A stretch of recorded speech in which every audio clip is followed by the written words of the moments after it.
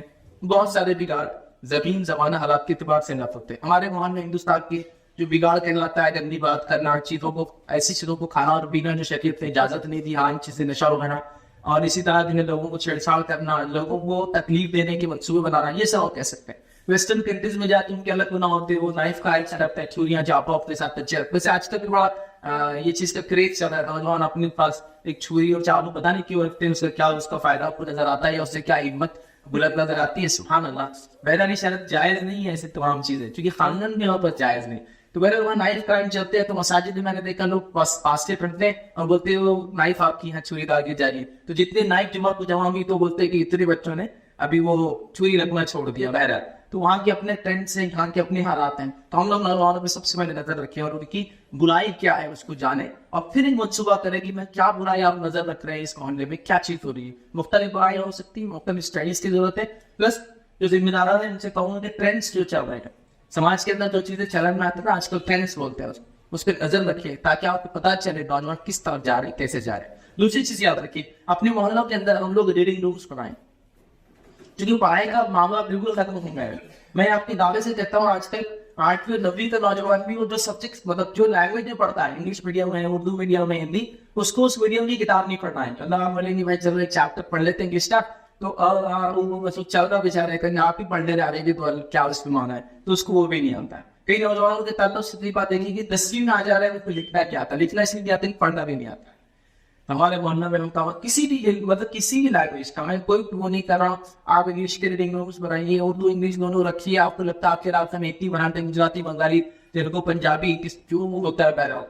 لوگ اگر پڑھائی کا مزاج رکھیں گے, پڑھنے والی قومیں یاد رکھیں کبھی پیچھے نہیں ہوتی ہے. ریڈنگ کا مزاج جس قوم میں آ جائے گا وہ قوم کچھ نہ کچھ کر لیتی ہے. آج کل ہم بس ریڈنگ کا مزاج نہیں ہے, سننے کا مزاج ہے, بس سنا دو اور بتا دو. مطلب آڈیو ویڈیو کے چلن نہیں, پڑھنے کی عادت. تو چھوٹے چھوٹے ریڈنگ رومس بنائیں گے جہاں کوشش کریں گے ہمارا بچہ کچھ دیر جاؤ کر بیٹھے, جو اجتماعیت میں وہ رکا بیٹھتا ہے, وہ تھوڑی دیر یہاں بیٹھے.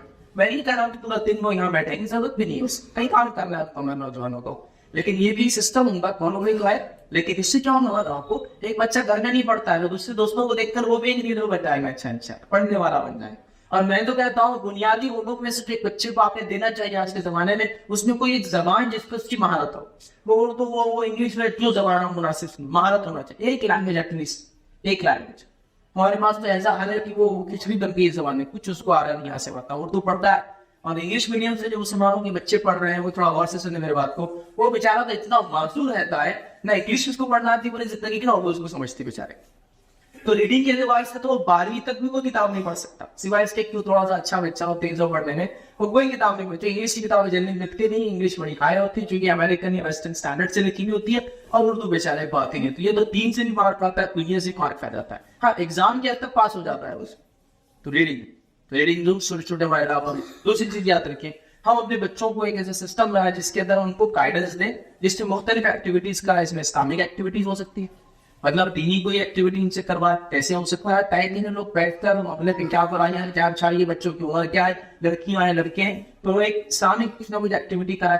ہم ایک دن ایسا بنا سکتے ہیں کہ فلاں چیز بنا کے ڈرائی کر کے لا لو, فلاں چیز خاص سے تیار کر کے لا لو, فلاں ایک ایسے لکھ کر لا لو, فلاں ایک کام کر کے لا لو, آنے والے فلاں چیز پہ یہ ہے, آپ کیا سمجھتے ہیں دنیا میں یہ مسائل چل رہے تو اس کا حل کیا ہو سکتا ہے. تو یہ کریٹو تھنک پر بھی بنا کے سوچنے والے بنے. محلے میں